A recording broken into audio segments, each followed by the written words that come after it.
Poverty et la mairie de Romans. Une initiative inédite alors que le gouvernement devait présenter demain son plan pauvreté. Une annonce reportée pour cause de déplacement présidentiel en Russie pour la demi-finale des Bleus contre la Belgique. En attendant, à Romans, une dizaine d'entreprises locales sont déjà mobilisées pour aider notamment les jeunes en difficulté. Olivia Chandiot. Oui, et 190 000 € ont déjà été collectés, de l'argent qui sert à mettre sur pied des projets très concrets, comme du soutien scolaire à Romans ou encore une épicerie solidaire.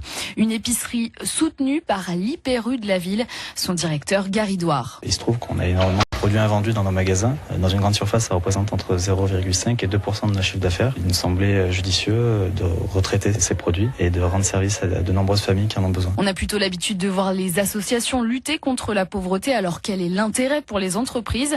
La réponse de Gary Douard. Ça représente déjà des soucis économiques de jeter des produits. Donc d'impliquer toute une entreprise, ça véhicule premièrement une bonne image, on va pas se mentir, mais ça permet aussi à s'ancrer localement de manière assez forte sur notre territoire. Et pour renforcer ce lien au territoire, Gilles Monteil, directeur financier de l'entreprise Refresco, qui subventionne aussi Break Poverty, ne veut pas seulement y contribuer financièrement. On peut aussi essayer d'inciter, par exemple, notre personnel, nos collaborateurs, à être partie prenante dans ce projet, par une participation individuelle, volontaire, et peut-être au-delà avec un dispositif en fournissant un créditant mensuel pour pouvoir participer à ce bénévolat. Pour le moment, 5 des 7 projets de Break Poverty à Romans sont déjà sur les rails. Olivia Chandiot pour France Bleu de Romardèche. 50 caravanes de gens du voyage se sont installées ce week-end à Saint-Marcel-les-Valences. Une installation illégale. Ils occupent le terrain de foot de la commune.